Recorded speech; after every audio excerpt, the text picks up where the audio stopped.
There's one certainty in life. Johnny Bench is the greatest catcher of all time. I watched this guy in his prime with the big red machine. What he did for the tools of ignorance, as I call them, inspired many, many people to take up baseball. Many, many people to follow catchers like all stars. And, no Johnny Bench, no Gary Carter, no Russell Martin, all the great catchers Canada and States through the years. But how did he ever get to Major League Baseball? So the topic of this Big Red Machine podcast is how and why Johnny Bench made it to Major League Baseball. But we'll go over some rough CV on him, and we'll talk a little bit about his connection also to Jim Palmer. Now, John Lee Bench, born December 7, 1947, played his entire MLB career, which lasted from 67 to 83, with the Reds. Again, primarily as a catcher. He did shift him to the infield for a few contests. Bench was considered the leader of the Reds team known as the Big Red Machine that dominated the NL West in the mid-70s, winning 6 division titles, 4 NL pennants, 70, 72, 75, 76, and 2 World Series titles, 75, 76. A 14-time All-Star and a 2-time NL MVP, he excelled on offense as well as defense, twice leading the National League in home runs and 3 times in runs batted in. At the time of his retirement in 83, he held a major league record for most home runs hit by a catcher. He was also the first catcher in history to lead the league in home runs. He had 45 in 1970, which was a single season record for catchers until Salvador Perez hit 48 in 2021. His 389 home runs and 1,376 runs batted in remained the most in Cincinnati Reds history. Now, the native of Oklahoma City, Oklahoma, was a 10-time Gold Glove winner who skillfully handled pitching staffs and possessed a strong, accurate throwing arm. He caught 100 or more games for 13 consecutive seasons. In '86, he was inducted in Cincinnati Reds Hall of Fame, and he was inducted into the Baseball Hall of Fame in '89. Now, ESPN has called him the greatest catcher in baseball history, and I think if people of a certain age, over 50, who are baseball fans, 100% would say, if you're going to make an all-world team, you got to have Johnny Bench. Now, born and raised in Oklahoma, Bench is part Aboriginal. He's 1-8 Choctaw. He played baseball and basketball and was class valedictorian at Binger Only High School in Binger. His father told him the fastest route to becoming a major leaguer was as a catcher, and that's what he put together. Now, as a 17-year-old, he was selected 36th overall by the Reds in his second round of the 65 amateur selections, playing for the minor league Buffalo Bisons in 66 and 67. During the 67 season, he hit a grand slam against Jim Palmer, who would go on to never allow a grand slam in 19 years in the major leagues. Now, Palmer said in a very interesting comment, I think he was doing announcing of possibly the 79 playoffs.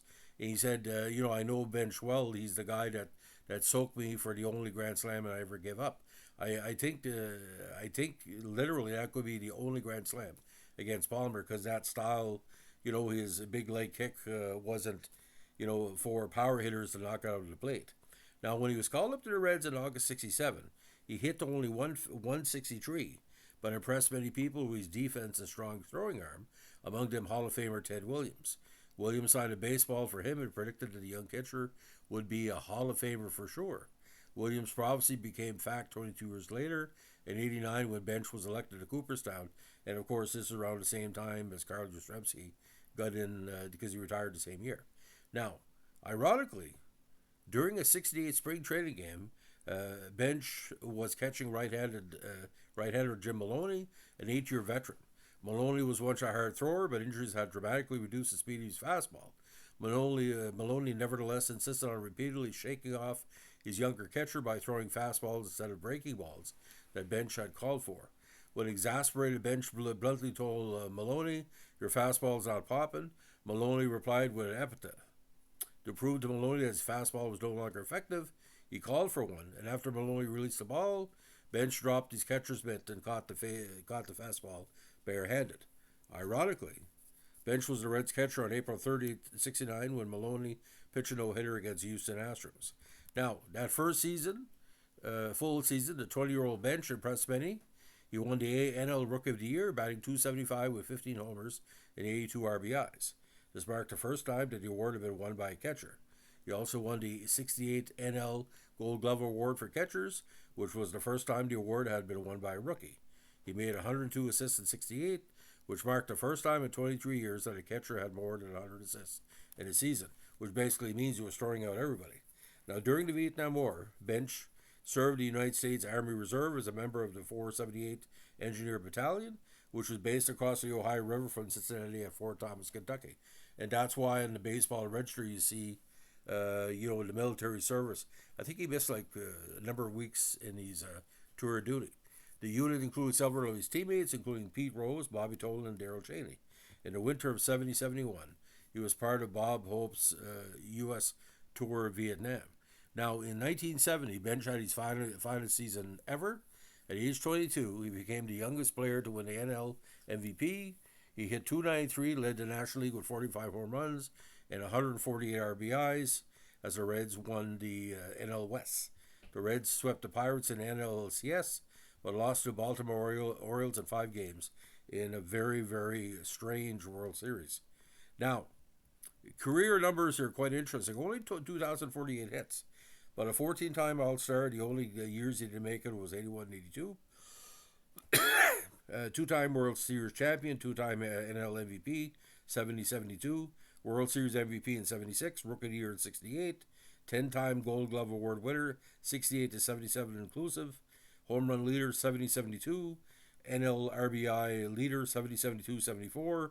He's number 5 with the Reds are retired, Cincinnati Reds Hall of Fame, Major League Baseball All-Century Team, and Major League Baseball All-Time Team. So, from humble beginnings, but Bench has said in many, many reports, he knew he was going to make Major League Baseball, but he always was reminded of what his father said. Your best bet is make it as a catcher.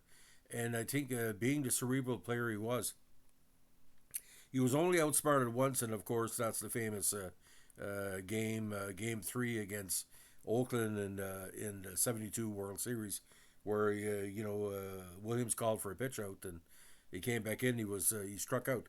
So, ladies and gentlemen, like I said, not too many Aboriginal.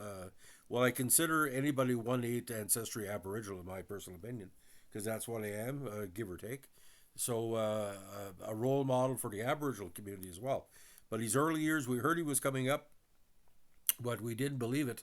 And a lot of people in Canada became Cincinnati Reds fans because of that 70 World Series, because CBC was showing. I think that was the last black and white World Series, and he showed most of the games in Canada during prime time, and he became a big fan. So if you like what you're doing here with our baseball podcast, especially the Big Red Machine, let us know with a like, comment, subscribe, or share. And don't forget, you're only good as your last game, and boys, he was good in the last game. Thanks for listening. Bye.